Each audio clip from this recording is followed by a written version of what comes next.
Plus de 250 participants à cette 9e soirée politique organisée par la Fondation Friedrich Ebert sur les 100 jours de gouvernance Talon. Pour l'homme du pouvoir à ce panel, les actions posées jusque-là sont nécessaires avant toute autre chose.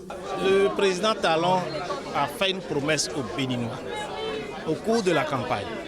Il a dit qu'il allait réformer l'État. Il a dit qu'il allait réformer l'administration. Vous-même, vous avez noté que dans les 100 jours, il a démarré cette réforme. Il a également promis de mettre la compétence au service de l'État. Il est en train de le faire. Je ne voudrais pas dire que tout est merveilleux après 100 jours. Il y a certainement des choses à corriger. Membre du régime défunt, Gustave Sonon estime que l'on a passé trop de temps à juger le pouvoir Yahi.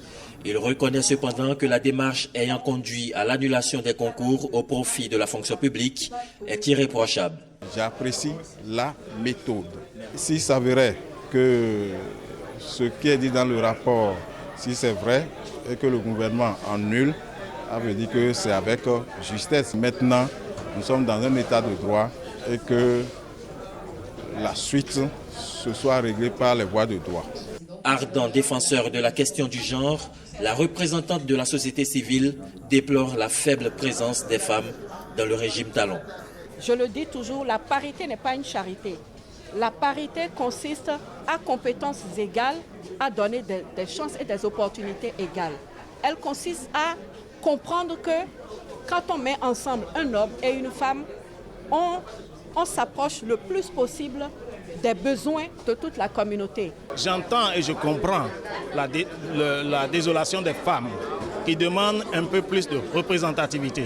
Je crois que le gouvernement l'entend et dans les jours à venir, probablement un effort sera fait en termes de rééquilibrage. Laurent Métognon, le syndicaliste, applaudit quelques actions telles que la suppression des concours à polémique, mais fustige plusieurs taches noires dans la gouvernance actuelle, telles que l'insécurité.